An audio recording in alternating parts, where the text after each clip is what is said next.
All right, hello everybody.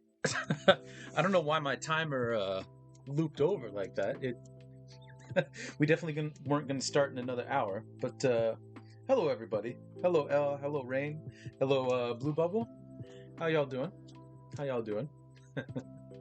So welcome in everybody. Soul Commodore here, back at you again. And you may be wondering, why am I? First of all, why am I fixing my hair? A little tired? That is fair. That is fair. You may be wondering, why am I sitting in my gaming chair when we're supposed to be working on a painting? Well, the reason for that is we're doing something a little different today. Um, if you follow my Twitter, you notice that I said we were going to do something a little different because um, we weren't going to be painting for possibly the. Thank you, Al. Thank you. I appreciate that. Uh, we weren't going to be painting today for the dumbest reason possible. And that reason is I hurt my wrist sleeping last night. Now, it's not a serious injury or anything. It's just a little sore. Like, it'll be fine in a couple of days. But I figured that painting for 2 hours probably wouldn't be the best for my wrist. Um, but yeah, no, I just slept wrong. And I just, twisted my wrist while I was sleeping. Because, why not? Why not hurt yourself while you're unconscious, right? It's like it's a thing you do sometimes. So, in lieu of that, I thought it might be fun if we sort of took a look at my art um, as it exists now. What does that even mean? I don't know what that means. I thought it'd be fun to like just go through my gallery of works and just kind of like talk about like certain pieces every once and again and just kind of go through it, um, and just have some fun with that. Um, a talking head stream. Well, a talking head stream with a little bit of scrolling, just kind of going through my body of work and just picking out stuff that worked, stuff that didn't, and telling little stories about it. So before we do that, if any of you find people could help me, because I've got Windows 10, which, is fine. It's fine. But for some reason, my computer will not let me um, split my display because I would like to like be able to like scroll through my stuff on one monitor and like talk to you all on another. Um, but for some reason, my extend these displays thing isn't even showing up anymore. Like it's is very very weird. So I'm just gonna mess around with that for a minute. But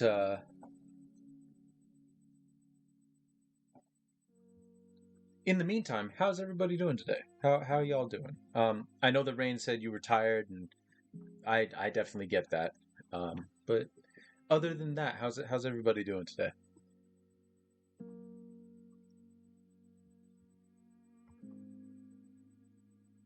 Yeah, basically. But the thing is, like, I look it up, right? And like I just type in display settings or whatever, and duplicate these displays or extend it, whatever it is. And it doesn't even show up as an option on my computer. It's weird. Um, it's very, very interesting. Um,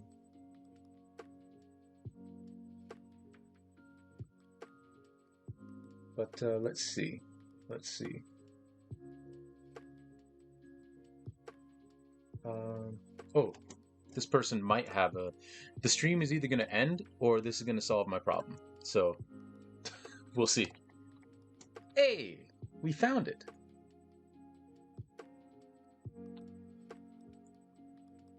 Look at that. We fixed it, everybody. we fixed it. Okay, so what I'm going to do is I'm going to throw all my art stuff on this second monitor. That way I can talk to you all here and then look at my art up here. And that is how we're going to do it.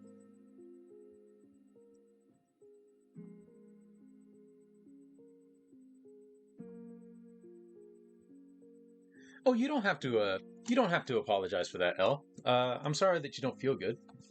Hopefully, I mean, if you need to bow out of this stream, by all means, go right ahead. You gotta make sure that you're feeling all right. You know. Um, Don't worry about it, Rain. It's all right. My Pinterest account has been disabled, so I feel like I can't do art. I've tried appealing and emailing for several weeks with no reply. I've had thousands of inspirational images for art. That's so stupid. So they didn't even give you a reason why it's been disabled.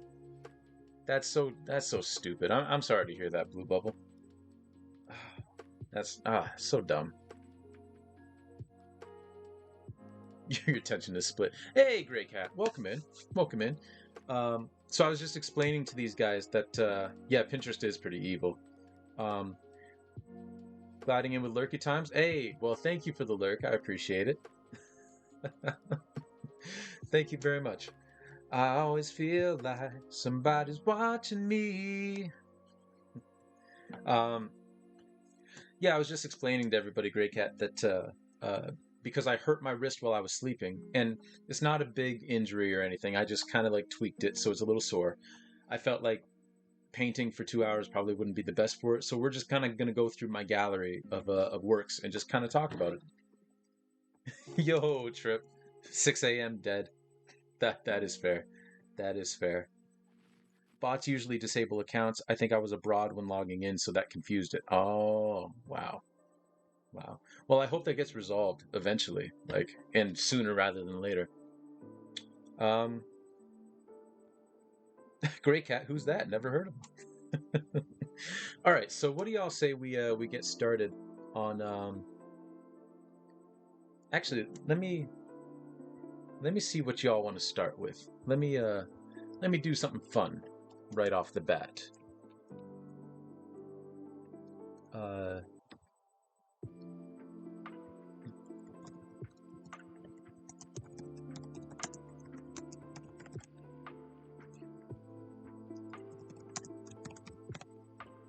Should we start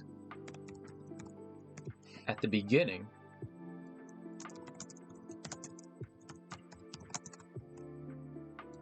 Or should we start where mistakes were made?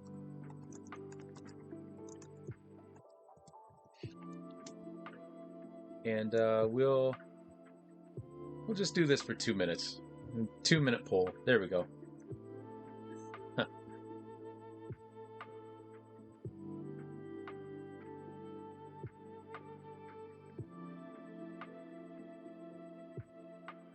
There's a Chrome extension to remove Pinterest from search results. Oh, wow. I didn't know that. You don't want to know how I hurt my wrist. It's a very unsexy story, Trip. I just basically slept wrong, and my wrist just kind of like bent the wrong way, and I just ended up straining it a little bit. You know, real unsexy, real just like old dude type of stuff. Hey, Delirium.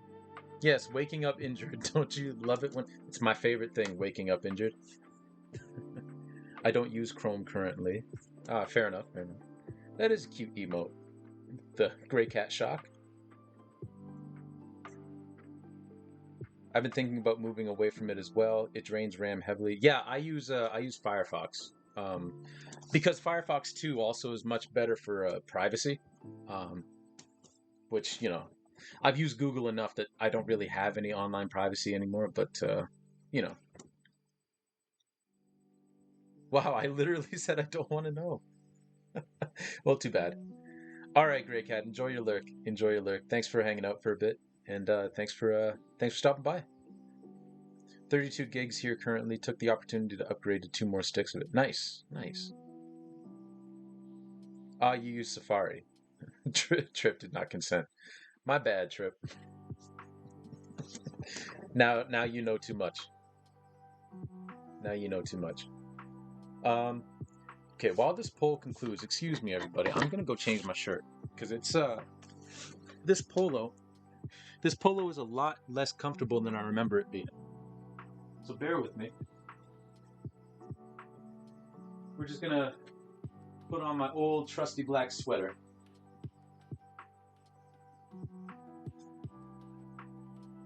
The polo's just... I haven't worn that polo in, well, probably since fall. And it's just a lot scratchier than I remember it being.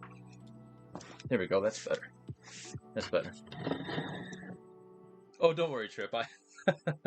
I know it was a joke. Also, yeah, Delirium. How are you? How are you? Welcome in as I adjust my hair. Okay. Well, it's still a little lopsided, but whatever. Why am I doing it? No one cares. No one cares. All right. Let's. Looks like the poll results are the beginning. We should start at the beginning. All right. So, with that, we'll move over to my brand new screen that I just made.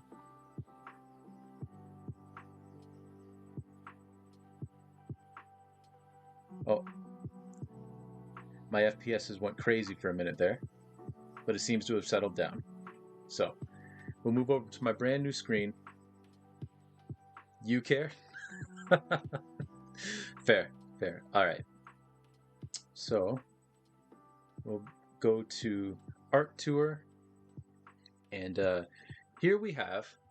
I'm gonna have to move this a little bit. That's okay. There, we'll move it. Well, so um, a lot of the artwork that I have online actually starts, I would say, probably like my first year of university, right? Um, close, Rain. That's Earth, Wind, and Fire. That's Earth, Wind, and Fire. But very close, very close. They were contemporaries.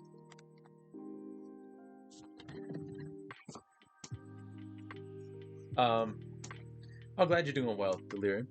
Um, so I don't really have a whole lot of images of the stuff that I did in high school. Um, very few. Actually, I think this is the only one because I did this in grade 12, or grade 11. I think it might have been grade 11. It was a drawing project, and we basically just had to draw something from, that we wanted to do. So I drew Earth, Wind, and Fire. Um, well, you don't suck. You don't suck. There were a lot of like black R&B bands that had a lot of members back in the day. And the Commodores were one of them. Earth, Wind, and Fire was one of them. I mean, Parliament Funkadelic, Kool and the Gang. So yeah, this was a pencil drawing that I did in grade 11, and just took a picture of like last year, um,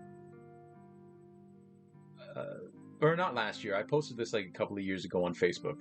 Um, but yeah, this is one of the first one of the first pencil drawings where I felt like I got it like pretty close, and I felt really good about it. Because I had been drawing since I was like in grade school, like lower grade school, like grade 1, grade 2, right? This was the first like pencil drawing where I was like, okay, I think I might have a handle on this, right? I'm a bit under the weather today, so try not to be a bum. Hey, you know what? You can't help how you feel. And if feeling under the weather has you bummed out, that's perfectly fine. You are safe to feel however you want to feel in this chat and in this space. You know. Oh, thank you, L. Super good. Yeah, it's actually this was funny. So I was in high school. I don't know if it's the same where you are, but here you have the academic route, and then you have the applied route in terms of classes. It's kind of split. The academic route is you're probably going to go to university, and the applied route is, oh, you're going to go to college. Like, yeah, which is dumb, right? I hate the way it splits like that because it makes you feel like if you're in an applied class that you're dumber, right? I hate that, you know. At the time, I didn't really think about it much because I was in high school, right? But looking back on it, it's like that's kind of messed up that they split it like that on purpose. Anyway, I was supposed to be in the academic art course, um, but they ran out of room. So I was taking the academic art course in the applied art room, um, which was fine by me because all of my friends were in that class, except for a few, but a lot of my closest friends were in that class. So it was a lot of fun. I ended up doing a lot of drawings for other people and hoping the teacher wouldn't notice. Um, 9, 10, 11, and 12th is considered high school. Uh, you can go academic or technical. They don't get separated. At least my high school. See, That's fine. That's fine. Um, with us, the classrooms got, well, the courses got separated in all the grades, um, which was just I didn't like it. All your troublemakers were in that. Yeah, yeah. I remember one of my friends, still one of my best friends. Uh, Someone started a fight with him in the hallway. I wasn't there. I was doing something else during lunch, but this fight went down, and he got sent home. Obviously, even though he was defending himself. And we see him, the teacher, the teacher is taking roll, and she's like, "Oh, where's so and so?" And we're like, "Oh, well, he was in a fight, so he's heading home." And she's like, "What? No, he's a sweetheart. He would never be in a fight." And we were like, "No, he was in a fight, and he got sent home." And she was like, "No, no, no, that's impossible. He must be sick or anything." And we all like kind of pointed out the window because you could see him walking home out the window. We're like, "He's right there. He's going home because he was in a fight." Like, we know what we're talking about. Uh, so yeah, I did this drawing in that classroom. So that was a lot of fun. That class was fun. Like Elle said, yeah, a lot of troublemakers in that class. Uh, but that made it more fun. And honestly, like in the academic course, like I was friendly with everybody, but like all of my closest friends were like taking art because they just needed a course, right? Um, they weren't like serious about it. So it was fun. It was a fun class in grade 11. So let me shift this back over because it reminds me of when I reminisced about my high school days last Monday on stream. Oh, nice, nice, nice. I still have to catch one of your streams, Rain. I still got to make my way over there. All right, so next, I think what we'll do is we will head over to my website. Where's my mouse? Hello, mouse. There you are. So we'll head over here and we'll start. Again, not all of my work is on here. Actually, now that I'm thinking about it, you're going to see a lot of my Facebook pictures. But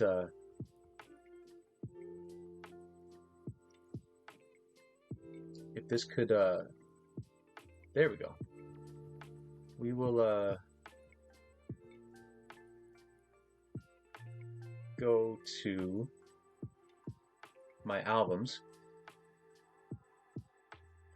Also, if you're worried about like, my Facebook, like everybody seeing my Facebook and everything, don't worry.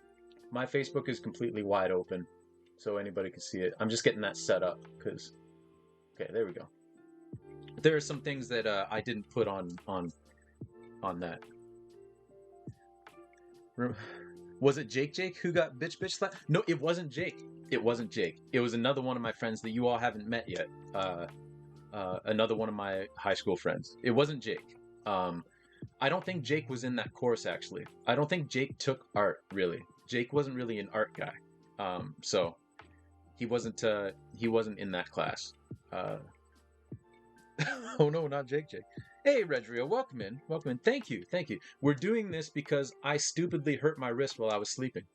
Just slept on it wrong. So we're doing this instead of painting. I think there's a fine line between the troublemakers and the disruptive people in school, and teachers often can't tell the difference. Yeah, like we were all troublemakers. Like none of us were disruptive. I was a very good kid in high school. But I think you're right, Blue Bubble. I think you're absolutely right.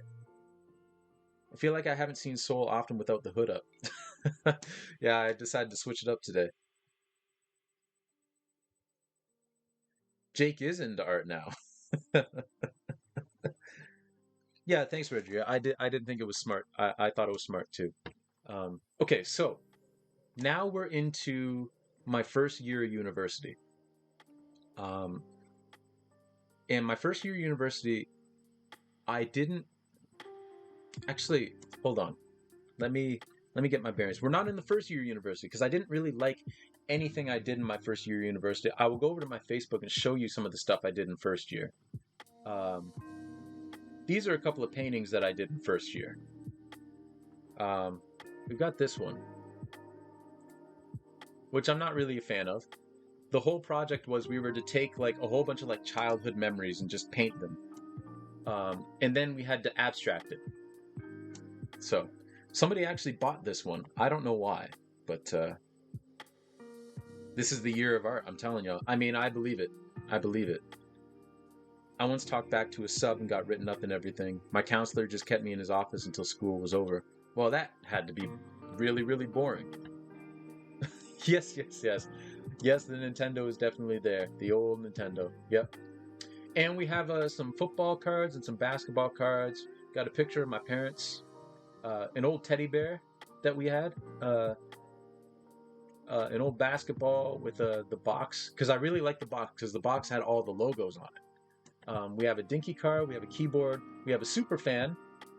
Because I love my super fan. We've got a cribbage board. Another picture of the family. Some cassette tapes. Some Lego. A chess piece. Some more dinky cards. Some books that I don't remember what the books were. But we've got I Spy. I don't remember what this book was for either, but another dinky card.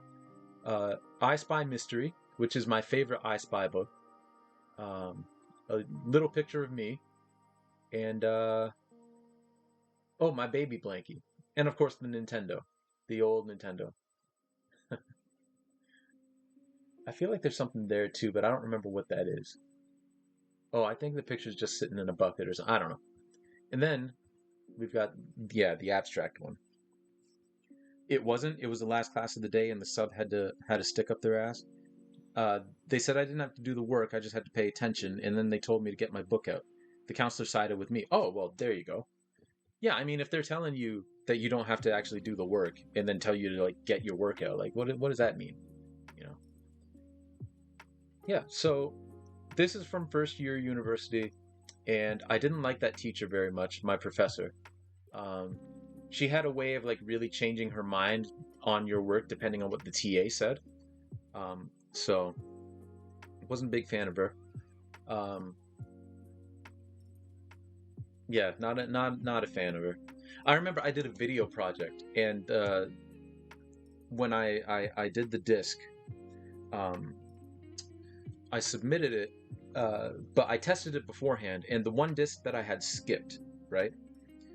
So I brought a whole stack of discs that I had burned this video project on for first year, and I brought them all to the class, and I submitted the one, and I told my professor, I told her, hey, listen, I tested this before. The first disc I tried skipped. The second disc was okay. Like, it was fine. It played fine. But if any of them skip, I've got like 4 or 5 more here. Okay, so we can just try another disc. And then she said, well, why is that? And I was like, well, I don't know. It's the DVDs that I bought, I guess. And she told me straight up, you know what? You should take more pride in your work. And I was like, I am a poor university. If you want to give me money to go buy high quality DVDs to burn, by all means, please. Please do. I do not have the funds for that. So,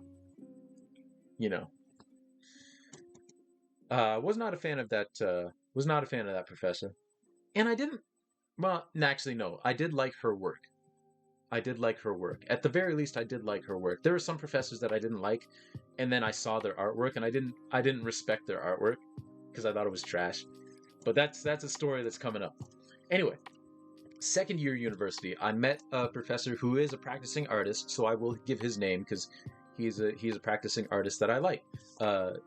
Professor Kim Moody. And Kim Moody had us do a painting project in which we had to... Oh, really? You're not going to... Okay, we'll just open the image in another tab. Kim Moody told us that we had to do a painting project in which we could only use 3 colors and black and white, which I think might have been the first introduction that I had to using red, white, like the red, blue, and yellow, black, and white that I do, because I those are the only 5 colors I use now. Yeah, right, Rain? Yeah, it's just ridiculous. So I picked yellow, blue. Oh, that was the thing too. We could only use 2 primary colors. So I used blue, yellow, and orange, and then black, and then white. and we could paint whatever we wanted. So I did this painting of Michael Jordan. It should be said too, when I was showing my stuff that I did in first year, like the abstract painting, I didn't really like paint. That was when I still didn't like paint because I didn't know how to work with it, right? Had no idea how to work with it. So I did this piece, and this was the first painting that I did where I was like, okay, this actually turned out okay. And then I'll never forget during the critique, and this is what sold me on Kim Moody. During the critique, he asked us, like he's just asking about the pieces and everything, and he asked me, okay, so what is it that made you like this piece? And I said, well, Michael Jordan did this. There was this dunk contest, see, in 1988, and Michael Jordan had this one dunk where he's like cradling the ball and he's looking up at the basket like he's just glaring at it, like, yeah, you're gonna get dunked on. So I decided to paint that. And it should be said that my first year professor was very, very, very big into conceptualism. Like the concept had to be just as strong as the image, right? Which is fine, but a lot of people just did stuff that was all concept and no substance, right? And then Kim said to me, okay, you know what? That's good enough. That's good enough. And I was like, ah, okay. That class actually kept me in the art program. When Kim Moody basically said, it's okay to do whatever it is that you want, as long as you have a reason for it, that's good enough, you know? And I was like, okay. And he was like, it doesn't matter if other people disagree with your reason for doing it. It's good enough. And then this picture, I wish I had a good quality picture of it, because this was back in 2009.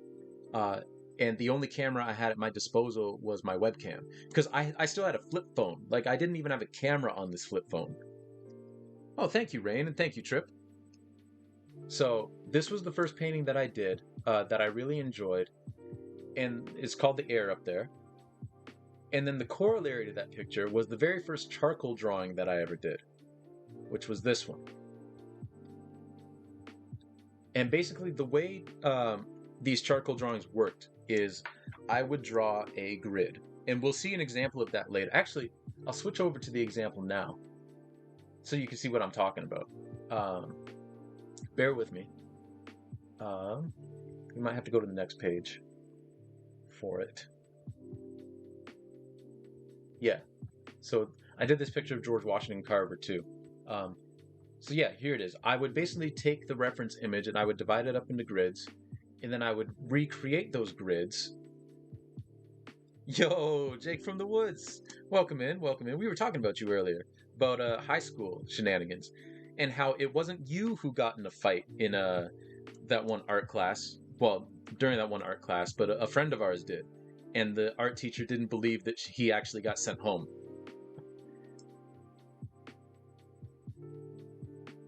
The atmosphere dust stuff, we got the art term, but it looks fucking magic. So, well, thank you. So yeah, I would separate the picture into grids, and then I would just kind of like do a trace outline of it.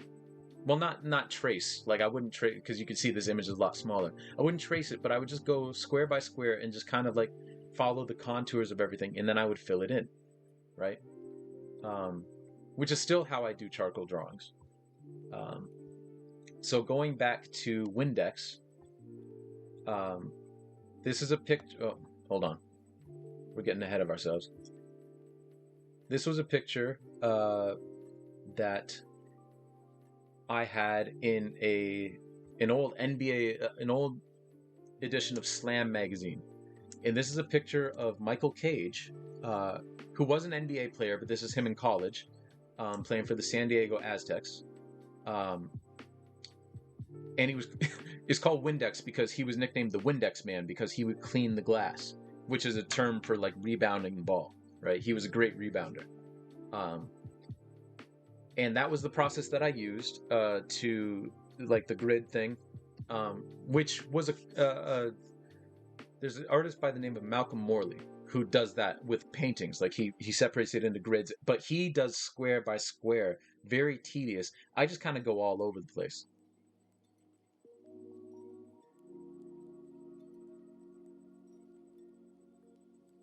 Oh, you're drawing a blank. That's fine. Hey, no worries, Jake. We'll be here. We'll be here. Los Aztecas. Yes, yes. Um, so this was also the first drawing that I did with charcoal where I was like, you know what? Actually, I like charcoal. Because when I was in high school, I didn't like charcoal at all. I much preferred pencil. Um, but this was the first time I was like, oh, okay. No, I can get it. Let me tell you something though. This right here, this net, also you could tell there's a little bit of glare because I wasn't the steadiest with the camera because I finally got a camera. And I took this picture, but I wasn't steady with it, so you get a little bit of glare. But this net was the most annoying part of this piece, let me tell you. You can see I absolutely hate basketball. I do. I detest the game of basketball. It's not like my favorite basketball teams in the playoffs right now, and I'm chronicling it on my Instagram stories. I'm not doing that at all. So yeah, this was the first piece. I always really liked how this guy's face turned out. I didn't like how this guy's face turned out, but you know, that's the way it goes. And I always really liked the way that this light back here turned out. Um, yeah. So that's that piece. I'm not. I don't want to go piece by piece because we'll be here forever. Uh, but we see some other. Oh, who's texting me? Ah, it's a buddy of mine. Um. So, what was I saying? What was I saying? We have some other charcoal drawings here. This one I did for my mom for her birthday. Of Shirley Temple and Bojangles. Thank you, Chip. If only we could go piece by piece. Well, let me explain that in a second there, Al. Let me explain in a second. I will explain that. 24-hour stream idea. So this I did for my mom because she loved the Shirley Temple movies. They were her favorite movies. Um, this I did for one of my roommates in second year, because she's a big. Hey, welcome back, Jake. She was a big NASCAR fan. Well, still is a big NASCAR fan. Also, Jake, the friend that I'm talking about, his name starts with a D, and he got in a fight during lunch and got sent home. And this particular art teacher, whose name starts with F,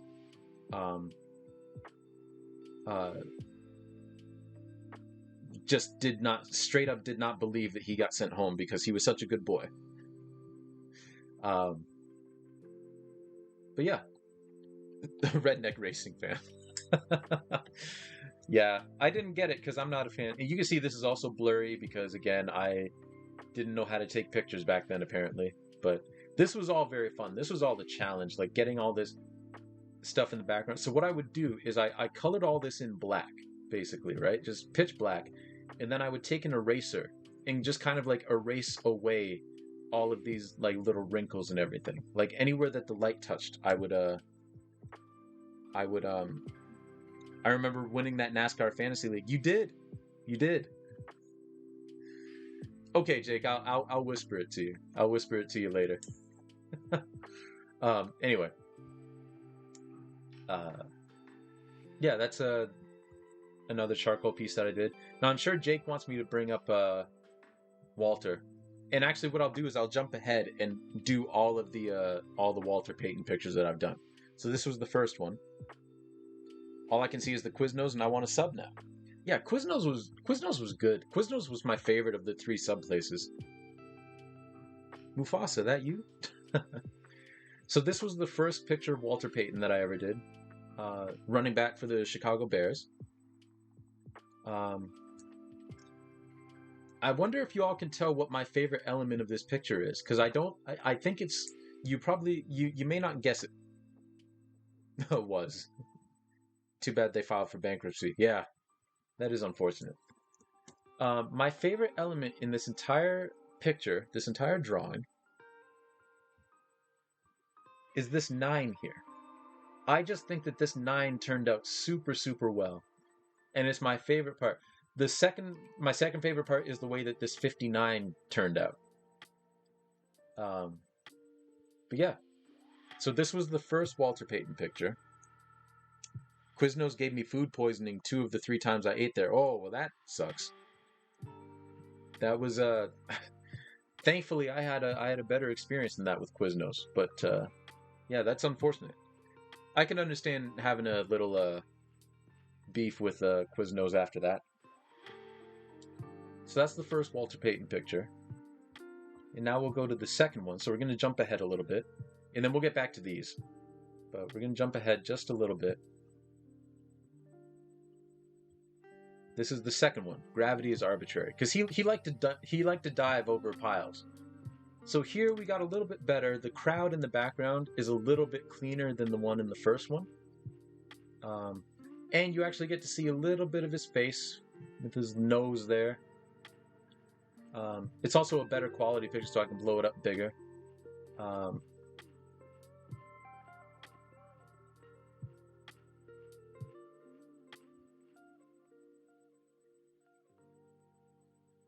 Five Guys did that to me the one time I ate there. Oof. Oof. Oh no, what is that? Oh, thank you, Al. Thank you.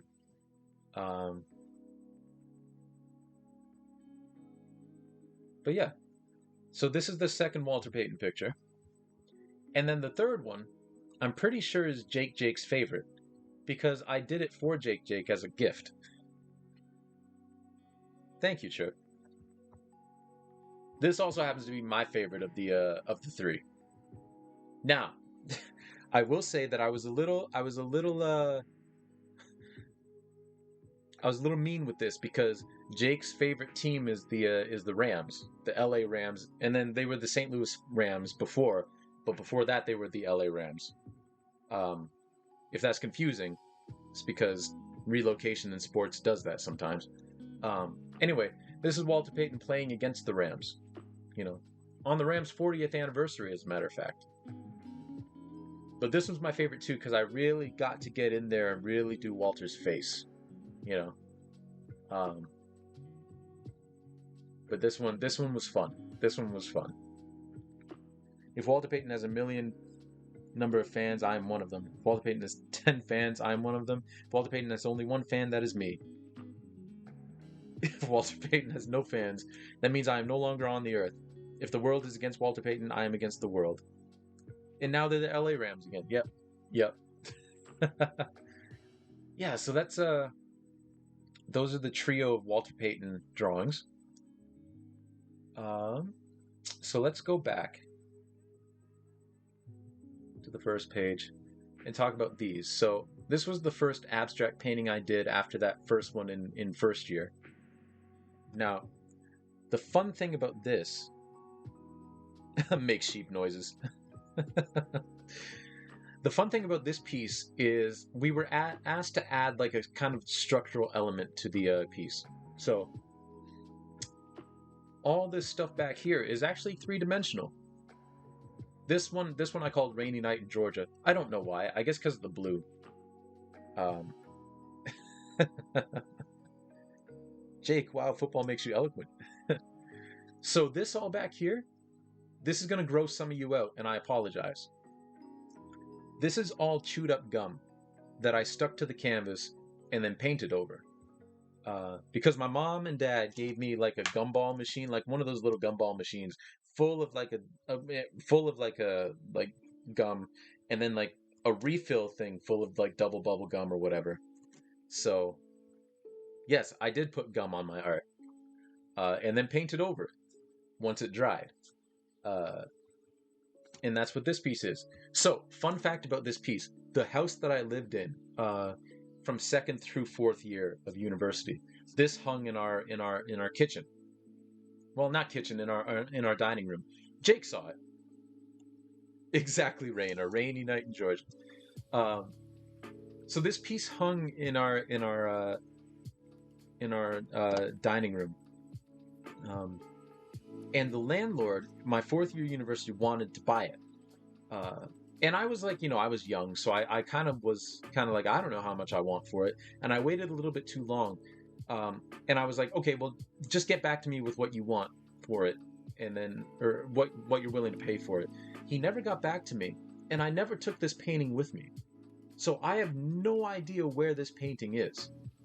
I don't have a clue. It's still kicking around London, Ontario somewhere. I wonder how this piece is holding up now. Yeah, that'd be interesting too if the gum is all starting to fall off and everything. But yeah, I have no idea where this painting is now. Yeah, it's just gone. This is the only remnants of it that exists. Like if it's still in that house, that would be fun. Um,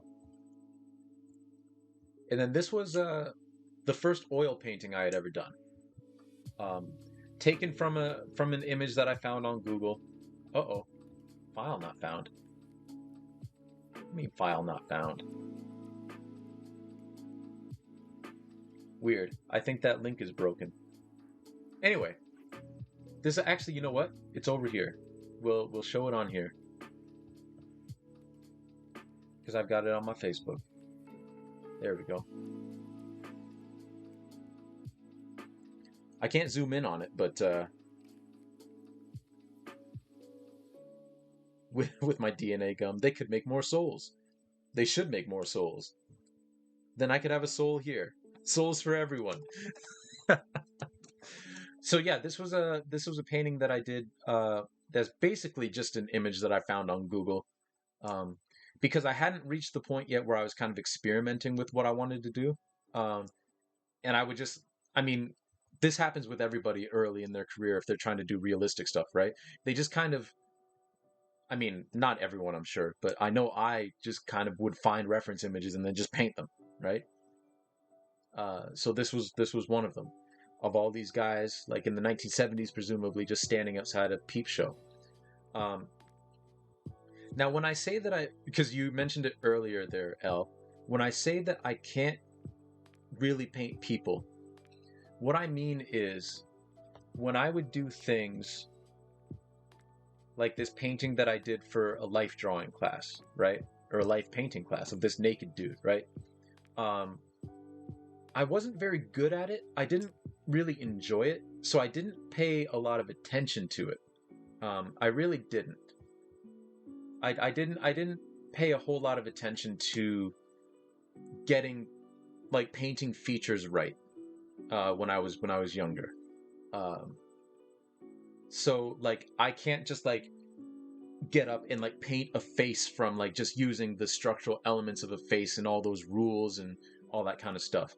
Um, I could very easily teach it to myself now. It's just a matter of doing it and then practicing it, right? And I just haven't done that yet. Old McJake, Jake had a soul. E-I-E-I-O.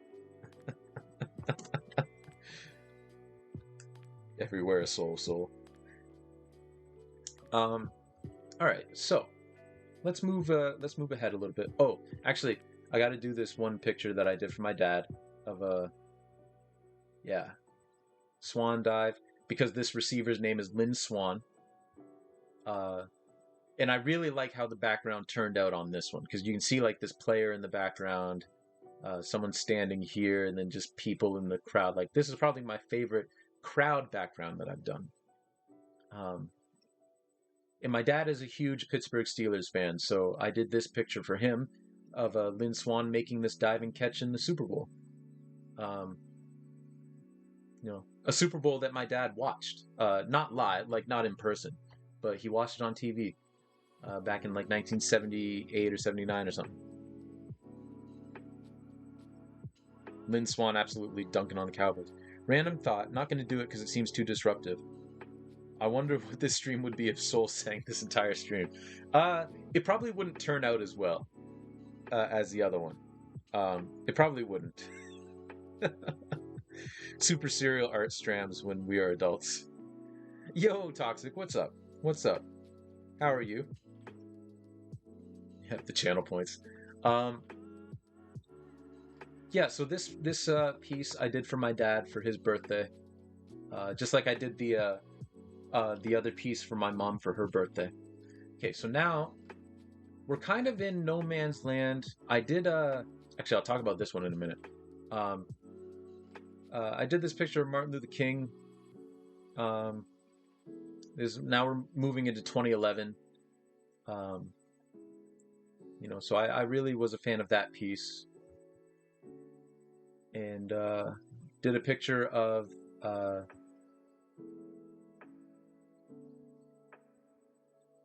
Billie Holiday singing, and I purposely left it deconstructed, like it's not a finished piece, and I did that on purpose.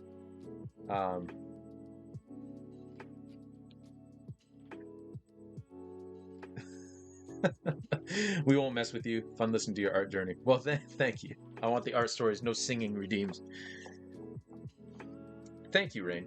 So yeah, this piece I left deconstructed, and the title, of course, is Deconstructing History, because history isn't complete. It's still being written. I don't know why I have a. I don't know why I'm playing with a nail clipper.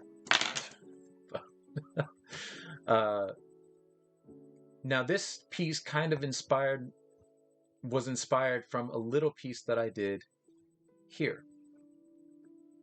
And this is called 3/5. Now, for any of you who don't know, I'll just read this. In 1787, state delegates of the U.S. Constitutional Convention were attempting to determine whether slaves could be counted towards a state's population, and if so, how would they be counted? There came a decision called the 3/5 Compromise, which stated that for this purpose, only 3 out of every 5 slaves would be counted as a person, which gave the southern states more seats in Congress and more electoral votes than if the slaves were ignored, but fewer seats and votes than if the slaves had been counted as equally as non-slaves. And blacks were not given the right to vote until the ratification of the 15th Amendment in 1870, almost 100 years later. So, I decided to do a picture of me. Since I'm black, I did a picture of me with 2/5 of myself removed. It's my teacher pointer. Yeah. Now this is back when I was I was a bit of a chubby boy then. Still am a little bit, but not nearly this much. But this was really me putting myself out there politically, and literally bearing myself. So yeah, I'm missing, and here I can't really read this anymore, but it kind of explains what parts of me I removed. And there are parts of me where I just removed the skin, and other parts where I removed the entire musculature. Now this piece is kind of an opposite charcoal piece. This is actually white chalk on black paper. Thank you, El. But yeah, this is actually chalk and some red Conte, which is kind of like pastel-y, on black paper. And then on the sides here, we have some very sketchy, very incomplete pieces of Billie Holiday, Martin Luther King, Nelson Mandela, Harriet Tubman, Rosa Parks, and Frederick Douglass. Hey, welcome in. Welcome in.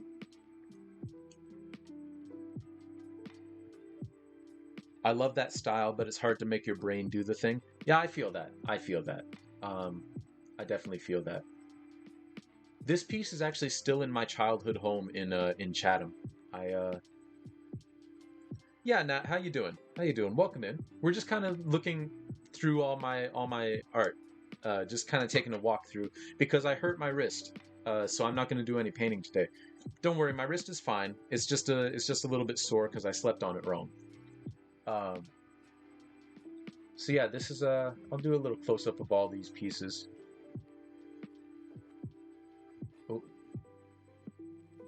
Oh, I'm kind of that didn't really work. Hold on. There we go. Um, let me make sure that this actually worked. Yeah, that one did. Oh, well, I'm glad it's not too bad. This is cool. Look at all your work. Thank you. Thank you. So this is 2011 as well. This is going back to 2011 is when I did this piece. We got Harriet Tubman.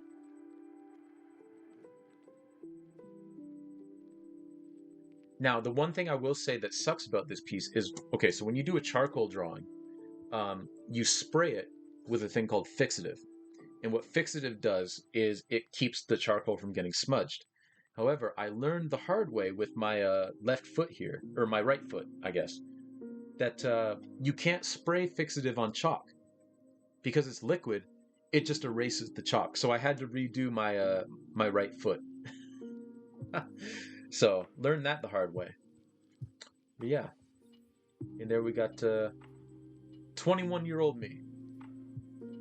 21-year-old me. Yeah, so that's 3/5, and then that, of course, that little vignette of Billie Holiday inspired this, and then this one I added even a little bit more details with the red. Okay, now we're moving into fourth year, and in fourth year, I did this piece called the Jordan Rules. I wanted to just do it like I did in second year. I just wanted to do a straight up picture of Michael Jordan getting gang tackled by the Pistons. And my teacher hated photorealism, absolutely hated photorealism. So I couldn't just do a picture of Michael Jordan. I had to abstract it in some way. So I did this.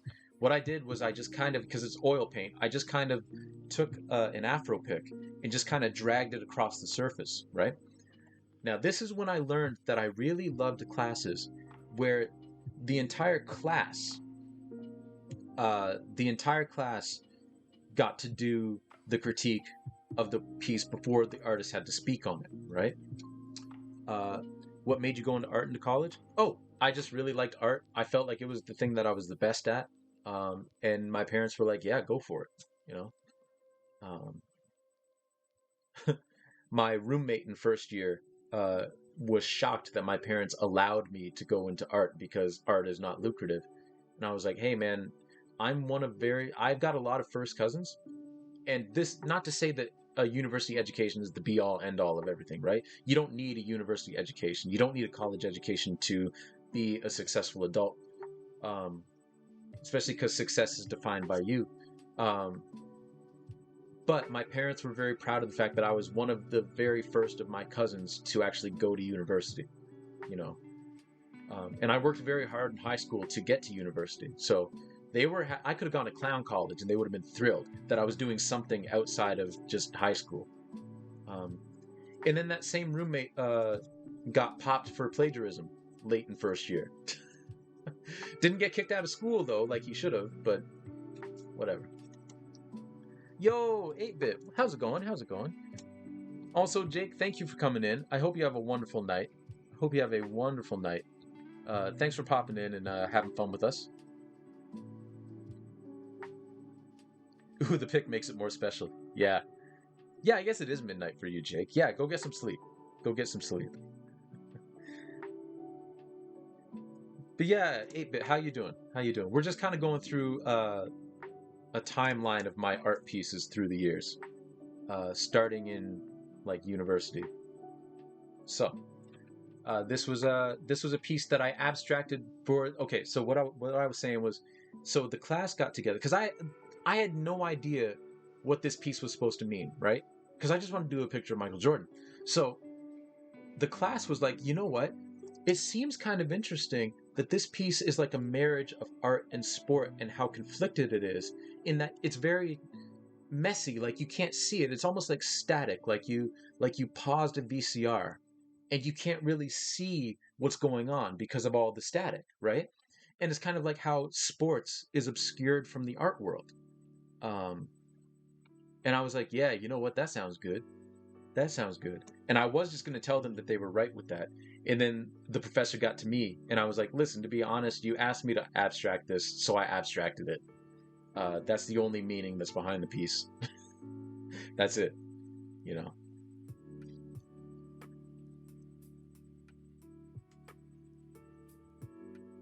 I got to figure out my mouse here.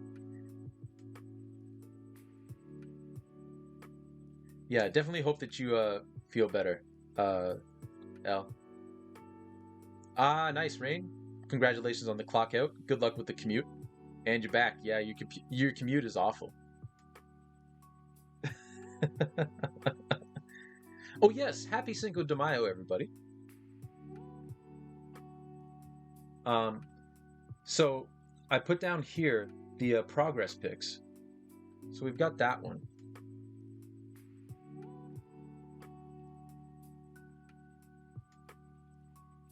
And we've got that one. It's kind of the mid stage. And then we've got this, which is where I wanted the painting to stay here. This is where I wanted it to stay. Fun fact, nobody in Mexico celebrates Cinco de Mayo. That's fair. Yeah, it is a little sexual, but I mean, getting punched in the groin will do that to you. Actually, to be honest, I feel like this one's actually the most compelling piece now that I look back on it, because it's so incomplete.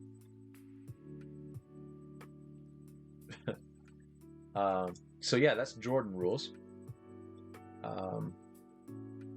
Let's see, where do we want to go here? Okay, so I did this piece. Oh, this is my first like straight up like another like abstract piece. The negative space is strong. Yeah, yeah. So this is a piece that's actually hanging in a friend of mine's house. So there's that first piece, and then there's this one. I really like this one. Very basic, very just, very basic colors and all that. Be right back, gotta eat dinner. Well, thank you for lurking. Thank you for lurking, Rain. Enjoy your dinner. Enjoy your dinner. I always feel like somebody's watching me.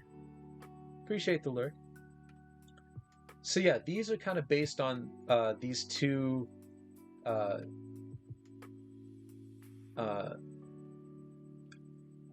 what do you want to call it? I was kind of experimenting with like digital art, and these are two pieces that I did for just digitally. And then I thought, well, maybe I'll translate that over. But I just kind of took elements of them and translated them over. So this is again final year university. I feel like I'm talking too much. I didn't think we would just be in my final year university now, but after this piece, we're out of university because this was my final piece in university that I did, right? So now we're out of university, and now we kind of move into a period where I was doing a lot of charcoal commissions, but I didn't really know what to do with myself painting wise. I really didn't. I was kind of just lost. So I did this piece called Profession,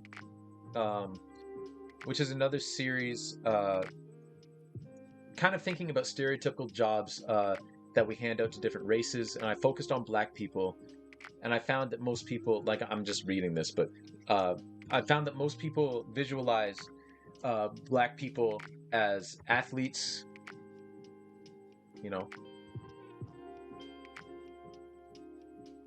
or as rappers, as entertainers of some kind, and as kind of like blue collar menial workers. So what I did is I took all four of those images and I took out the people who they represent. Obviously, like the janitor here wasn't a specific person. But here we have, I think this was a Ja Rule or someone. Not Ja Rule. Who am I talking about? This was a... I forget who I based that on. Might have been Method Man. Maybe it was Method Man. And of course Michael Jordan again, and Michael Jackson. So I painted faceless African figures with traditional African jewelry and symbols. that would make them kings and princes in their tribes, but kind of gets lost in translation. So that was my thinking with this piece. That actually made it into a celebration of Black artists show that I did in Chatham in like 2013, which was really cool because my older brother also got in that show. So that was really cool. And then we get into some really like abstract stuff. This one I still really like. So there's an artist that I really like called her name is Kristen Waterworth, and she and I on just randomly got selected to be paired up in an art contest, which we won. And this is the piece that we did together. We had like an hour to like paint this piece. So we teamed up and we just off the top of our head created this piece, which then got auctioned off after. And that kind of got me started on this idea of doing kind of like abstract stuff, just kind of freewheeling, just making shapes. And this was the first piece that was kind of born out of that. Thank you, 8-Bit. Yeah, we had like 30 minutes and then there was like a 10-minute break and then another 30 minutes. So this is the first piece that I did. And all of this, like none of it was planned. I was just kind of making marks, almost like Jackson Pollock, right? Just kind of just off the top of my head, I think this should go there and this should go that. It's awesome that you got to work with someone you admire. Oh, well, that's funny. I really admire her now. I really admire her work. But I had no idea who she was at the time. I had no clue who she was. And she didn't know who I was either. She definitely had a lot more experience because she's older than me. She's a number of years older than me. But yeah, I had no idea who she was. And then we just worked well together, which was nice, you know. The mutual admiration definitely came after that piece. I love work like this. It's so cathartic during the process. Yeah, this was fun. This was like taking painting in a new direction. And then out of that came a whole bunch of other pieces that were basically me kind of reinventing the wheel. Because we have quadrants. I kind of settled into this style where, again, I was just kind of making marks. This one I kind of planned out a little bit more because I actually painted a background first and then just kind of laid paint over top of it.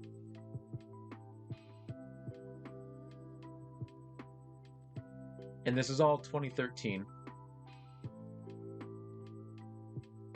And then this is Elemental, where all four of these kind of represented a different element to me. Like we've got fire, we've got water, earth, and air. And it's 4 separate canvases that I kind of like put together. Still hanging in my childhood bedroom. It's still over there.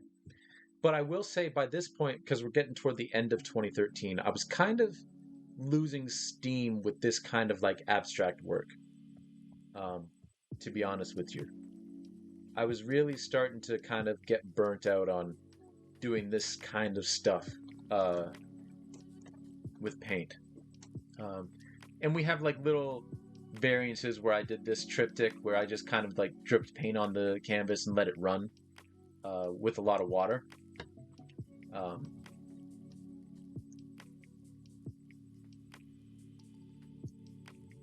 You know, I was just kind of playing around.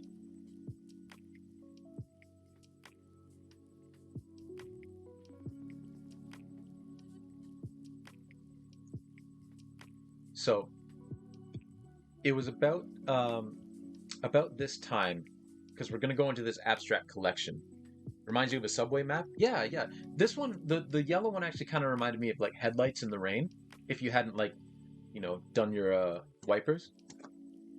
Oh yeah, this one. I was just playing around too. I was just trying something, you know. Nothing really came of it, but I was just trying something here. This actually got painted over, and I will explain which painting this was later. A lot of these paintings in this period actually, which were experiments that I didn't fulfill, got painted over. Like quadrants got painted over. This one got painted over. Also because I couldn't afford the canvas, so I had to just reuse canvases. So now we're moving into an abstract collection where, again, I was just kind of like playing around and nothing was really clicking anymore. you know? Like I wasn't having fun with it. Um, like I even tried making a person, and even my mom really liked this one. Uh, but I was like, I'm not feeling it. You know, I'm not feeling it anymore. Some more experimentation that just wasn't doing it for me. You know. Then we got this one here, and again, a lot of these pictures aren't like quality pictures because I was just kind of snapping them as they were going because none of these were finished. They were just kind of works in progress. Oh well, thank you, Nat. Thank you. I appreciate that. Um, and then we've got these two pictures where this is the earlier version of it, and then this is the second version of it. Um, so this piece here kind of turned into this, and this is where it left. This also got painted over, and we're gonna get to what this became, because what this became is one of my favorite paintings that I've ever done. I've met so many people in school who just forgot to take any pictures. That's fair. That's fair. There's a fair amount of stuff that I didn't take pictures of, or I did and I don't have access to those pictures anymore. But I did try to take pictures of as much stuff as I could. But yeah, 2013 to 2015 was kind of like my abstract period, um, in terms of like doing this kind of style. And I was kind of like I said, I was losing steam. Um, this piece here is just kind of, so this is a building called the Glue Factory that was in Chatham. It was an old glue factory, all decrepit and rusted out. I think it's collapsed now. Like this dome thing collapsed a number of years ago. But kids used to hang out there and get drunk and high and have paintball fights, and homeless people live back there. So I just decided to paint it using just red, white, and blue, or red, white, and black. So now we're moving into the. Oh, I forgot to talk about this. This was a print that I did. This was a print that I did in university. It was a lino cut print. So basically, like you cut out of a piece of linoleum, you carve out what you want, and then you print it, right? And then you carve away a little bit more, and then you print the second color, and then you carve away a little bit more, and you print the third, and then the fourth, and then however many layers that you want. Um, this project was fun because I printed this at 3 o'clock in the morning in the art building because it turns out that there were. You heard prank first? Hell yeah, printmaking. Yeah, printmaking was fun. And this project, I stayed up until, well, I had to get this project done, right? Because I'm one of those people where like if I have a deadline coming up, I work like mad and I magically get stuff done. Or at least I used to. Now I plan it out a little bit better. And this was one of them. So a bunch of us just kind of stowed away in the art building until they locked the building. You could still get out, but you couldn't get back in. And then we all just printed like mad until like 7 in the morning. So this was printed at 3 o'clock in the morning in the in Western University's art building.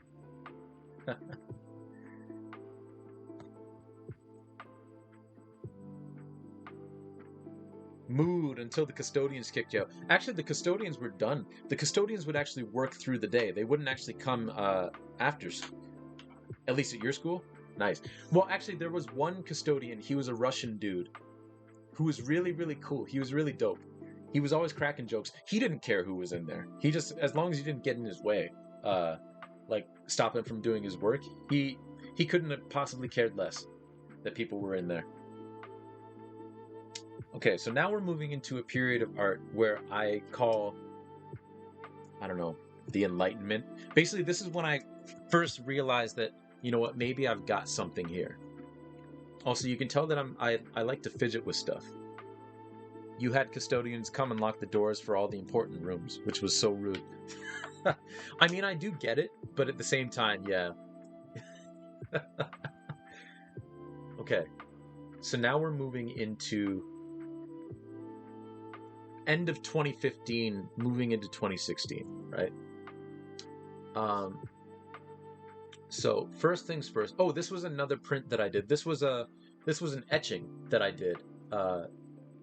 So in university we had a project where we went to a show, and it was all like old like English artifacts and all that kind of stuff.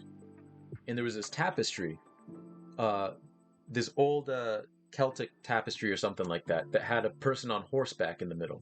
So I decided to take that and make it into Super Mario World. And I called it Reckless Abandon on the Donut Plains. Um, so I'm not sure if the original tapestry, if that link still works, but I will see if I can click on it. But yeah, this is the last remaining print of this that exists, because I lost all the other ones. I did like a run of 10 of them, but this is the last one that exists that I did. I wasn't very good at keeping my stuff good. Yeah, let's see if this link still works. Oh yes, here's the original tapestry. This is the original tapestry. Let me zoom in on this. But yeah, that's the original tapestry.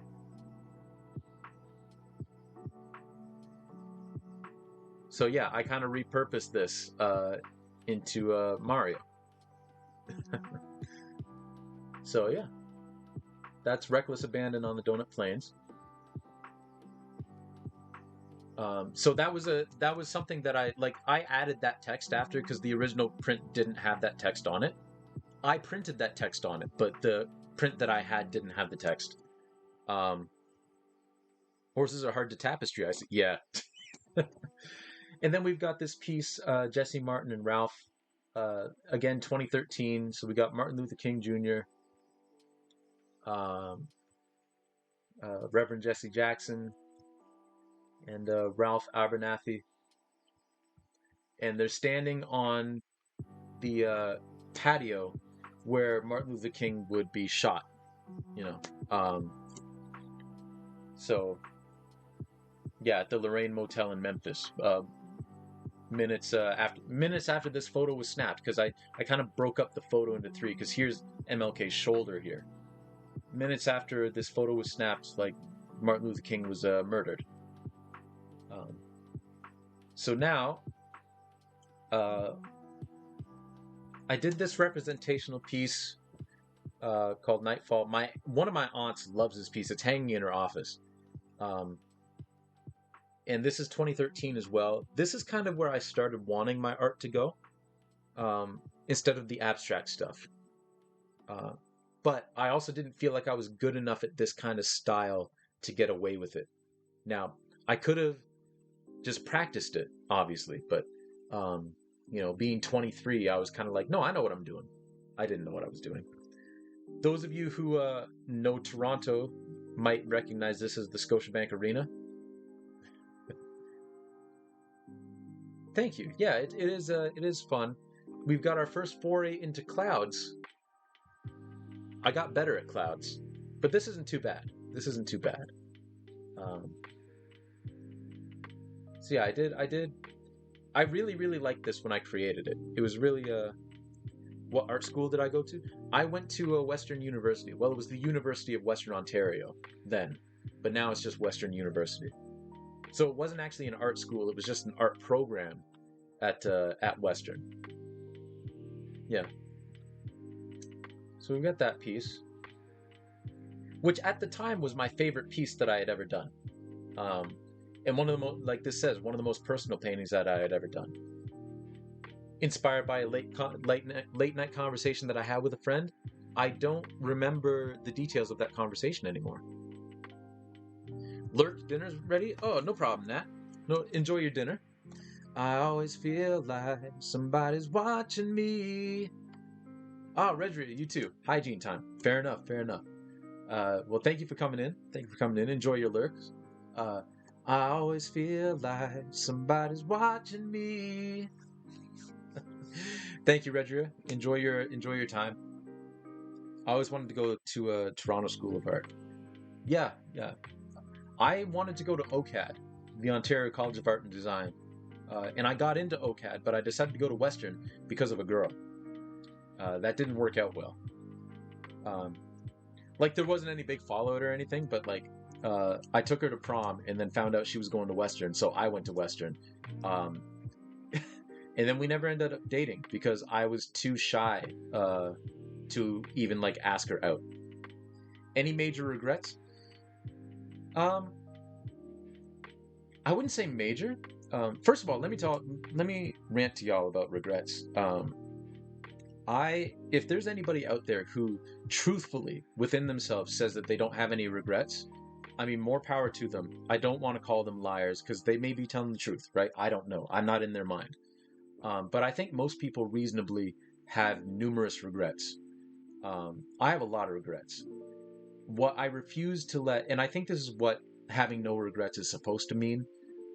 I don't allow myself to be ruled by my regrets. Like, I don't let them weigh on me, which can be very hard to do. It's very hard to get yourself in that mindset of not letting your regrets pile up. But I have a lot of regrets of going to Western. I'm very thankful that I did because, you know, just over the course of time, I mean, if I had gone to Western, I may not have met my girlfriend. You know, I didn't meet her at Western, but going to Western kind of led my life in this direction. And then here we are, right? Like the whole butterfly effect thing. Of course, my life would probably be completely different if I went to OCAD, right? Who's to say? Um, I know I grew very disgruntled with Western because I felt like they weren't teaching me anything. Like I wasn't learning anything at Western. I wasn't a great student. So part of that was probably just my stubbornness and the fact that I didn't like a lot of my professors and I didn't respect a lot of their artwork. I really didn't respect a lot of their practices. But I was very disillusioned with school.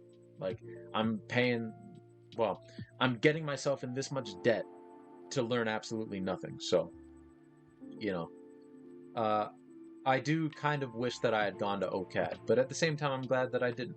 You know, especially because even the friend, like I have a lot of friends that I made at Western that I'm very glad that I have met them. You know, they're very true, dear friends of mine, and I wouldn't have met them otherwise. Um, so now we're moving into this piece here that I did as a commission of Michael Jordan dunking on, or at least jumping over Patrick Ewing, which is something that I feel like he did a whole lot of.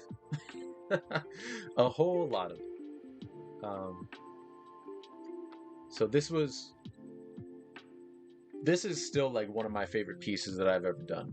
You know, and this piece is like 9 years old, but I really like this piece. I really enjoy it.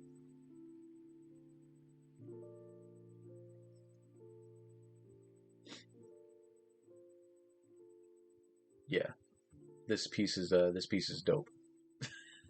it, if you don't mind me saying, that sounds kind of braggadocious, but I'm really a fan of it. And down here we have um some works in progress.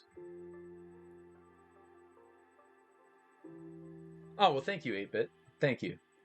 So we have this piece, like the progression of it, with these four pictures here.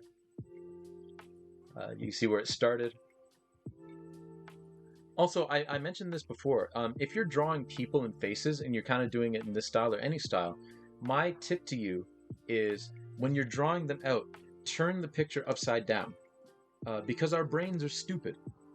And if we're drawing a face, especially if it's a face of someone that we know, our brain's like, I know what that person looks like, you know? And you're supposed to draw what you see and not what you think you see, right? Because your brain doesn't know, right? And then you start drawing this person and you're like, oh, it doesn't look like them at all, right? Because your brain is filling in the blanks. So what helps that even more is if you turn the reference picture upside down. Um, at this point, intellectually, you know that you're looking at a face, and the face is just upside down. And it's a face of someone that you know. Or even if it's not, like you know it's a face, right? But your brain doesn't compute that as looking like a face. All it sees is shapes. And it's much easier to draw shapes and get them correct than to like try and draw a face exactly right. So around this time, this is when I started flipping the image upside down and drawing it upside down, and lo and behold, it actually works really, really well. You're kind of tricking your brain, which doesn't seem like it should work, but it does. It really does. You can see my old bedroom here. My old bedroom back in Chatham. Yes, Reggie, I will sing you the song again. I always feel like somebody's watching me. Thank you for the lurk again. I'm making dinner. I'm taking you with me on the phone, but I cannot type. Oh, that's fair enough. That's fair enough. Thank you for taking me on your dinner excursion with you. I hope you have fun. Hope you have fun making dinner. But yeah, that's Apex. And now we're getting into some stuff that's kind of I don't know if it's heavy, but we have this drawing here. At this point, you can tell like I kind of stopped painting. I just kind of started drawing, but I stopped painting.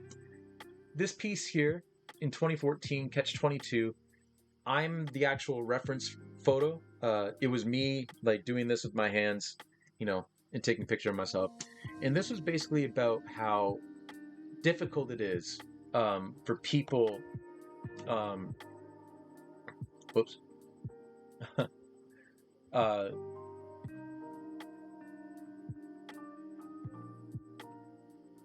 Sorry, I'm just kind of reading what I wrote here to kind of say it better than I was about to. Yeah, it's about people who've been incarcerated, especially for like low-level crimes, but now they've got a criminal record and they can't get hired anywhere, right? And as hard as they try, like I said in the little blurb, like they might as well show up to their job interview with the handcuffs still on their wrist, right? Because it's very, very hard for people coming out of prisons to get jobs, especially because a lot of times they don't learn any skills in prison, even though that's what it's supposed to be for. It's supposed to be for rehabilitation, not just punishment. But they don't learn anything. They don't learn any skills. So they come back out and they can't get a job, either because they did learn skills and the prisoners it's like, well, you have a criminal record, so you can't work here, right? Or they don't have any skills, so they're not fit for the job, and then they just go back to prison because they go back doing what it is that they were doing before, because that's all they know, right? It happens far too often. It's why recidivism rates are so damn high. So this was a piece exploring that.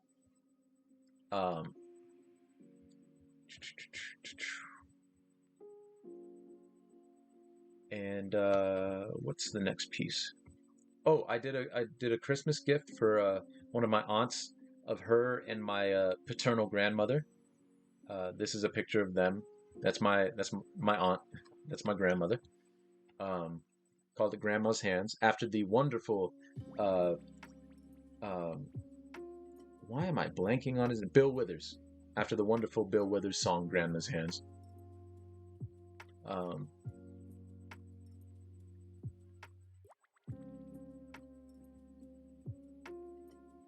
And we've got a commission that I did for someone on Reddit, actually.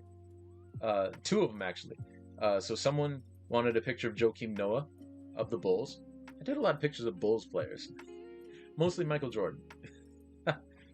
And then someone said that they were a Maple Leafs fan, so I did a picture of Dion Phaneuf for them, for a Secret Santa, a Reddit Secret Santa. That one I didn't do a background on because I was like, you know what, this is good enough.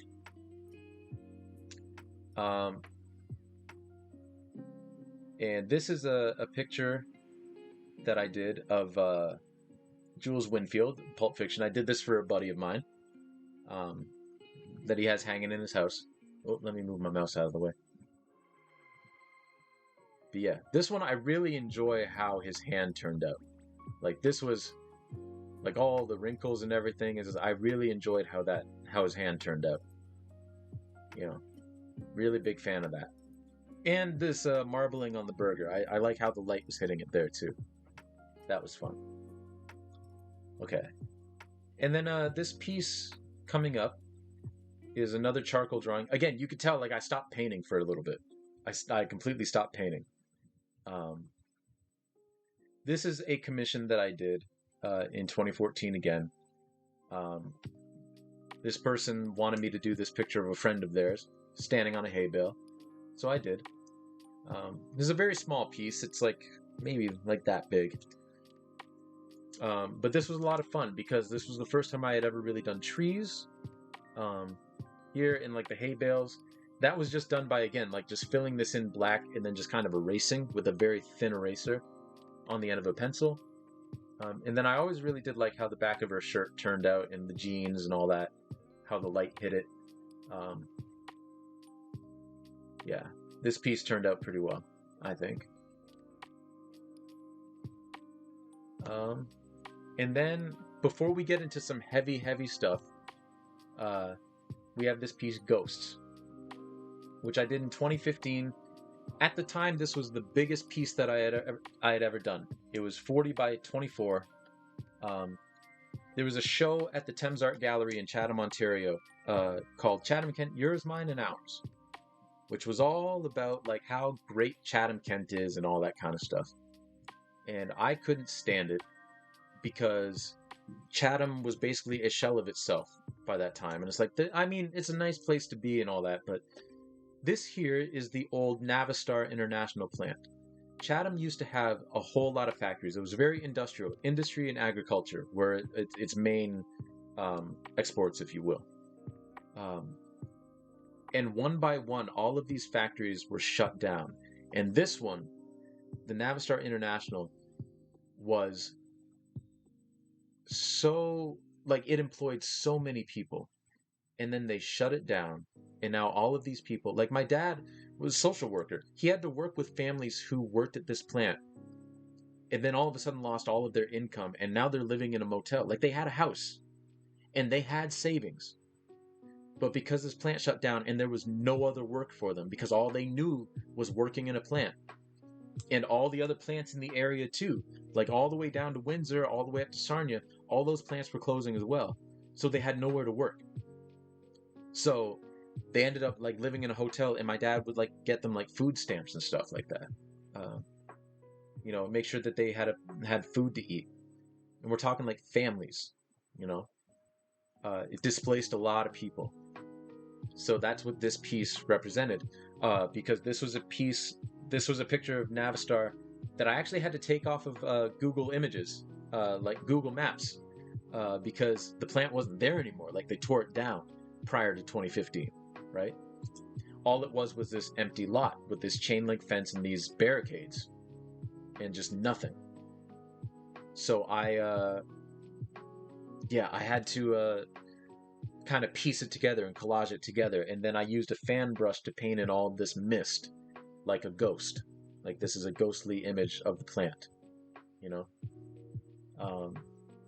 And then we have some in progress pics here as well that I'll just go through. So we have like the base of it, you know, and then just kind of coming over there, and then just kind of like piecing the whole thing together bit by bit, and then doing all of this detail work, and then just covering it up. Which my dad didn't quite understand why I did that, you know, because he was like, this was a great piece right here, but you know, it's what you got to do. And then finally got this the last thing to go in was the chain link fence, you know. This was the first painting that I did where I was like, okay, maybe I can actually paint. Maybe I can actually do this, you know. But now we're going to get into, I mean, it's not heavy stuff, but now we're getting into 2016, and we're getting into the pieces that I did like after my mom died, because she died January 30th, 2016. So there is one, I guess, could say a little bit of a shift in my work. Some might even say because it starts getting darker and the moods start getting a little bit heavier that it was influenced, and maybe subconsciously it was. But I think what it was after my mom died, I used to be a very tightly wound person. Like, I didn't show it very often, but I would get like very anxious about things, and I would really worry about things. You know, and I would try not to outwardly show it, but I would. And then my mom died, and I realized that none of that shit that I was worrying about mattered. None of it. So I think it was less that I was affected by the dark moods of my mother passing away, and that reflected the darkness in my work. I think it was more like, okay, you know what? To hell with it. I'm going to start exploring stuff in work that I'm interested in, that I'm really, really invested in, right? Which is the stuff that you see me do on stream now, like all that kind of like edgy, well, not edgy, the eerie kind of stuff that I do. This is kind of the start of all that. It didn't happen all right away, but this period was kind of the start of the shift toward me doing what it is that I was really interested in with art. Because I realized, like, you know what? I should just do it, you know? What am I waiting for? I had a coworker at my previous job tell me, like, because it kind of sometimes got stressful. And but I would be like very even keel and be like, oh man, we'll get it done. And he said to me once, like, I don't know how you remain so calm, man. Like, this was like a lot of stuff. Like, I wish I had that. Like, and I had to be honest with him, like, man, honestly, the only reason that I'm like that now is because my mom passed away. And when my mom died, I realized that, you know what, all this little stuff that I worry about day to day doesn't really matter. I made it through my mother dying. All this other shit is easy. All this other shit is easy, you know? And that's not the case for everybody, and I fully recognize that. But for me personally, it was like, you know what? That was the worst day of my life. And 2016, for all the good that happened, because I moved up to the GTA, I got a job all without knowing anybody. You know, I was staying with my cousin, and I was making a name for myself by finding the station gallery, and I was, you know, making at least work friends, right? But 2016 was the worst year of my life, and I made it through. I made it through that because in November of 2016, my grandfather died, or was it December? I think it was November. November 2016, my grandfather died. My mother's father died in 2016 as well. So it was just kind of like that. That was 2016 was just a garbage year, but I made it through that. I made it through, thankfully, intact. So for me personally, all this other stuff, it's easy. Ain't no thing but a chicken wing, like my dad says, you know. So now we're getting into the pieces that I did, because I didn't create anything for a while. But now we're getting into the first pieces that I did after my mom passed away. And this is the first one. And if there was anything that was kind of like a representation of me getting my feelings out about her passing away, it was this piece here. It was kind of like I did this one piece and it was like, all right, I put it on canvas. Now I can put it away, right? And this is called Fisher. And a purely abstract piece. It was the first time I had ever used a palette knife.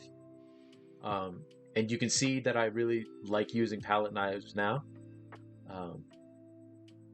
But this was the first piece that I completed after my mom died. And there's a lot of pain and a lot of hurt that went into this piece.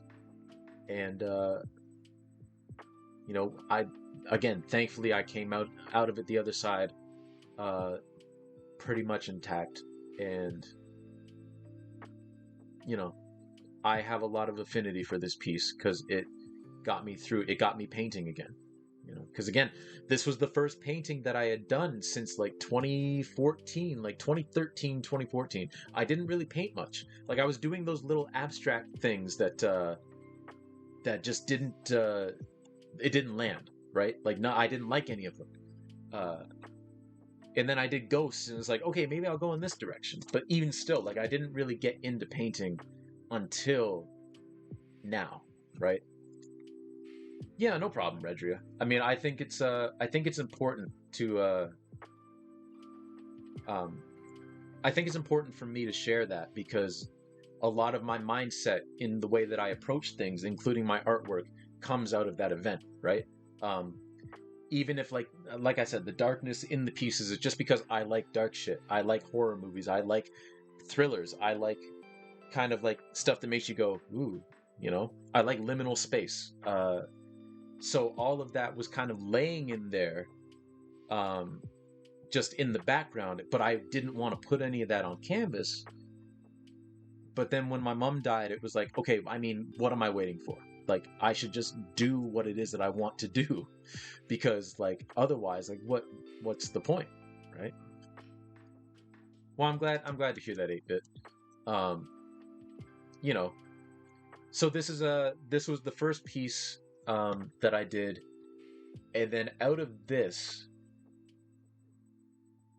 um, a friend of mine that I did the NASCAR painting for asked for these two pieces. She wanted a picture of the skyline of Toronto. Oh, can I shrink this at all? Let me shrink this. There we go. Now we got the whole thing. So she wanted a skyline of Toronto. So I did that. This was the first sky that I did that I was really like, yo, that turned out really well. Yeah, exactly, Trip. TO. The 416. um yeah, let me put that back. So that was the first one. And then this was a triptych of a tiger that she wanted to do. And my friend, the one who got in the fight in high school, that I was talking about earlier, he made the frames because he's a fantastic woodworker. My buddy Dan, he's a fantastic woodworker. Um, I guess I didn't have to be so cryptic with his name earlier with Jake. Yeah, my buddy Dan did these frames. Um, but yeah, this is a charcoal drawing of a tiger. This was really fun because you'll see in the pictures here, this is my first sketch of it to see how it would turn out, right? Just on paper. And then I had to lay down on, I had to this thing was so big for me at the time that I had to lay it down on the floor of my bedroom. You can see a little bit of the painting there too because I did the painting first. Um, and then just kind of started filling it in. There you can see a painting that would soon be covered up, very soon be covered up. um, then we got a nice little detail of the eye with my iPhone camera that kind of like blurred it out a little bit. And then we got the final piece before. This was just after I cut it into 3. Just after I had cut it into the 3. So you see an old pair of boxers here. Yeah, so this was a fun piece. Yeah, my buddy Dan Lecquier, Doodle Design, uh, did the frames for me, and he also built the stretcher for the painting because that painting was 6 feet by 3 feet. So at the time, and for a long time, this was the biggest painting I'd ever done. So now we are going to get into the pieces that I created. Actually, we're going to talk about this drawing first. Because this was the largest drawing that I had done to that date. Because this is 48 by 30. Nice little Paris scene. This scene is a composite of two different pictures. The city of Paris, and then this indoor scene. Outside this door was like a whole bunch of flowers and everything. So I just took the two and took the elements that I wanted and then collaged them in this drawing. So that's where this came about. And this was a commission for a family friend. Getting this the Eiffel Tower, might be, to this day, this might be the hardest thing that I've ever had to draw.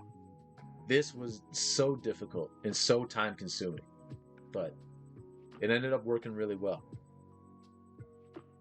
I was shocked how well it worked, and all like the city and everything. Like a lot of that is just me like using a smudging tool with a very little amount of charcoal on it, and then just kind of like smudging out outlines of buildings and all that. But it ended up I really like how this couch turned out too.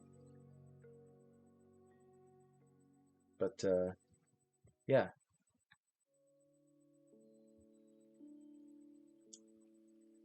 But now we're getting into the pieces that I did after I moved up to the GTA from Chatham. And the first one is this piece here, Queen and Park, which is funny because it's the first piece that I completed. And it's a picture of an intersection in Chatham. It's a rainy night. I just snapped this picture walking home because my house is like, if you walk down the street, you can't see it, but then you turn right down another street, and then you go like down here, and then you turn down another side street, and then I live over here, right? But this is just like a part of the city core. This is the intersection, not this one here, but where the lights are, the intersection of Queen Street and Park Avenue in Chatham, Ontario. And we have the old, to the left here would be Shoppers and the old Scotiabank, which isn't there anymore. Then we've got over here what used to be Frick's Fish and Chips. That's moved further up Queen Street. Then we got a Subway back here, and there's a gas station here, and Sarah's Farm Market is here, and there's like a really good Chinese food place here, and then like another restaurant further down, and then the Via Rail station's over here. So yeah, this was again another painting where I was like, okay, maybe I can actually like hack this, you know.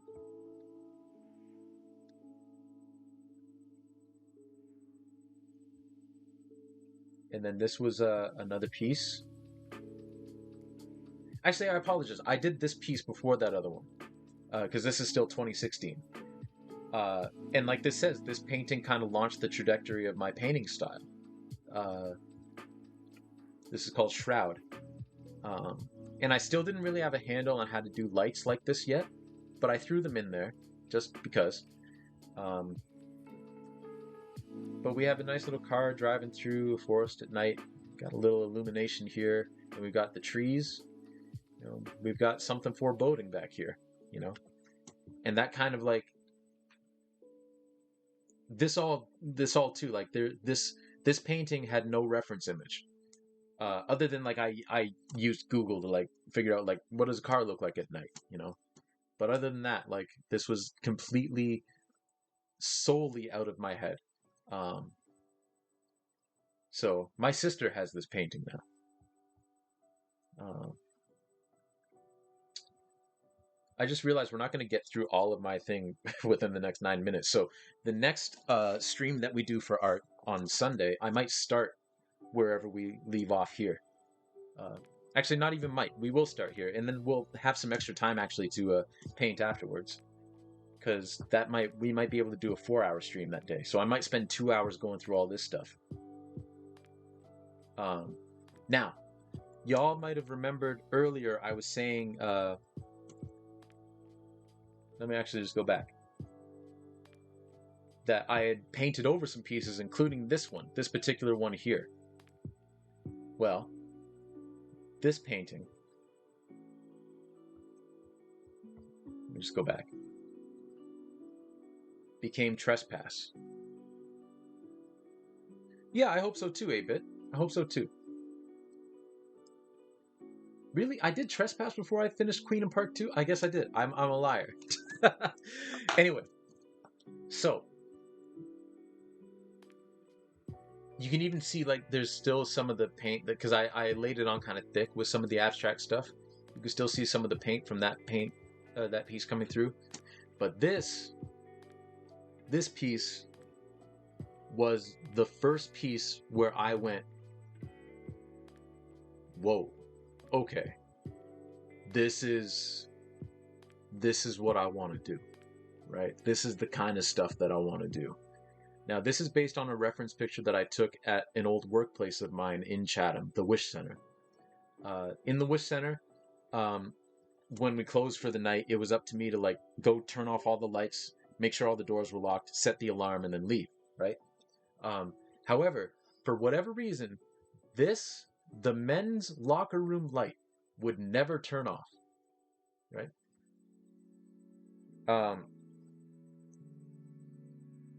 And the thing is, like, you could turn it off with a switch. Obviously, like, you could turn the switch off, right? But all of the bathroom lights and all of the locker room lights were motion sensor.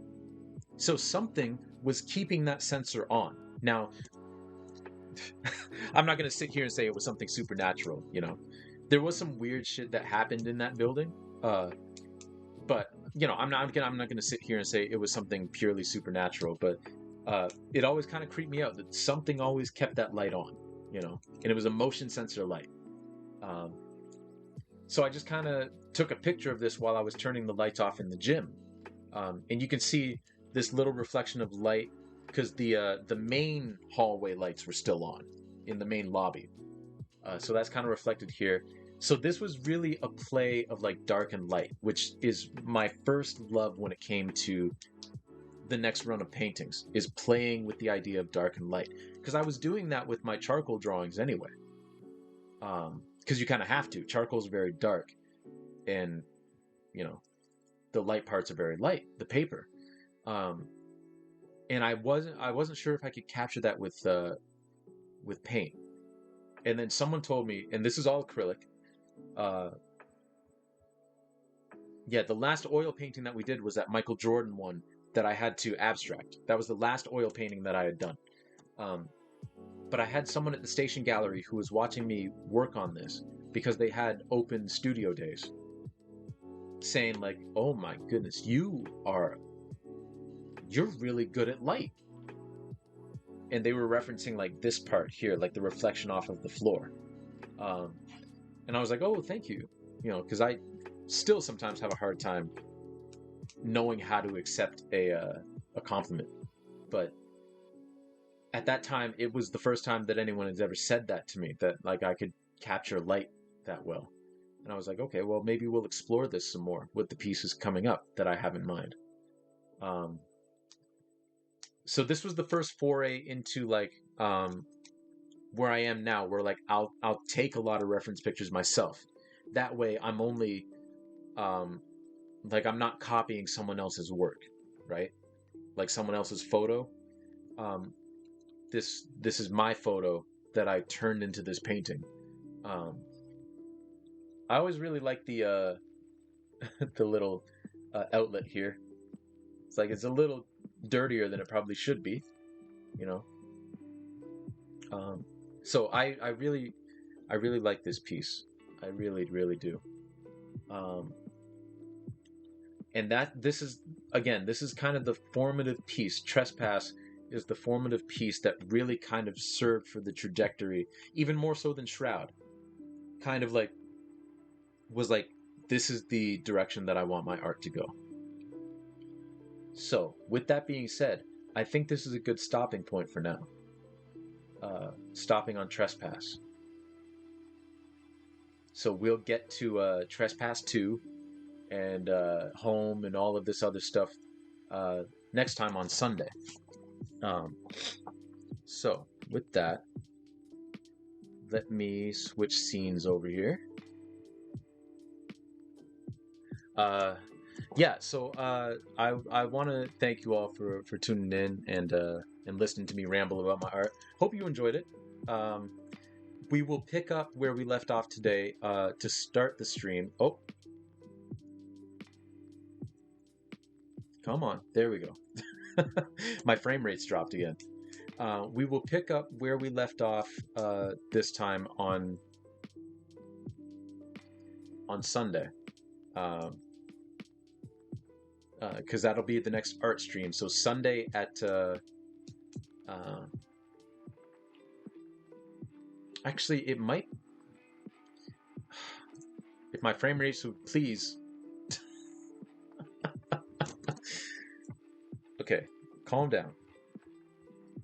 Let me exit out of this window. There.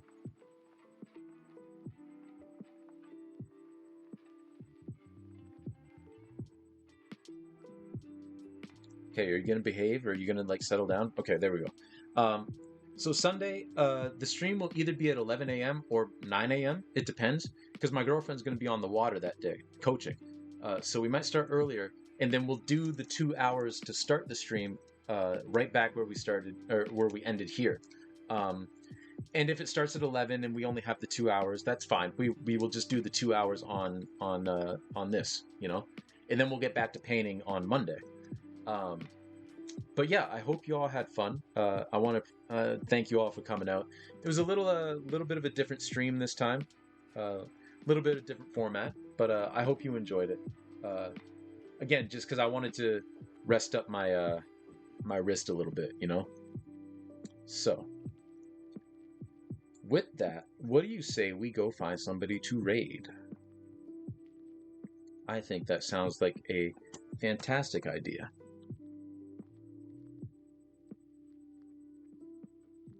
So let's see, who's doing what right now? Let's look up traditional art. Traditional art. But yeah, I will announce on Twitter whether I'm going to stream at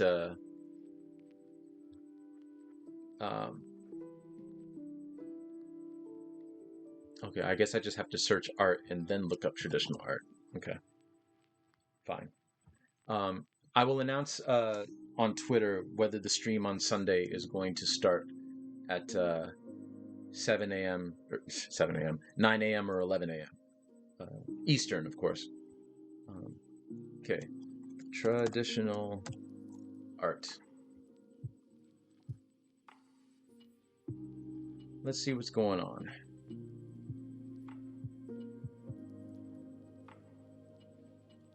What do we got going on?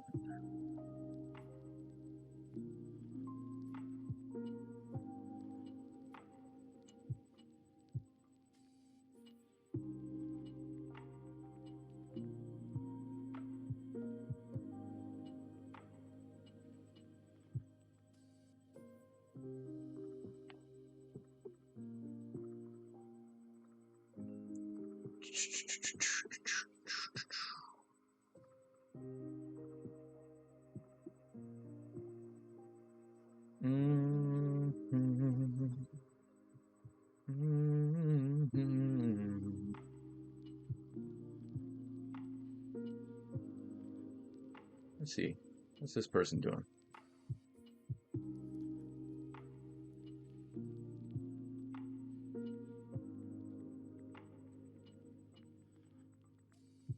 Ah, this person's doing some very cool looking atmospheric art streams, mellow and restful like a cloudy day.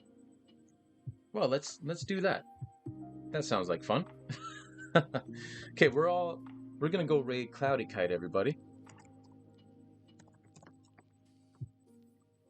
because that sounds like just the kind of vibe that we're looking for. So, we will go raid Cloudy Kite. Go say hello. So with that, everybody, I want to thank you again for tuning in and listen to me ramble about my my art career so far. Yeah, next stream is going to be on Saturday at 9 a.m. Eastern. We're going to be playing some more Breath of the Wild. And then Sunday, again, either 9 a.m. or 11 a.m. We will start with this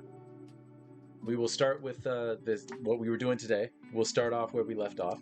And then we'll move into actual painting after that.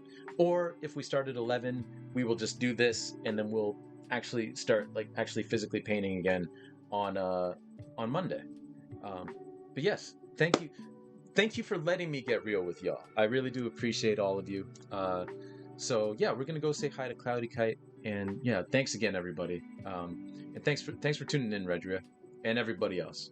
So with that, I hope you all have a lovely rest of your day. All right, take it easy, everybody.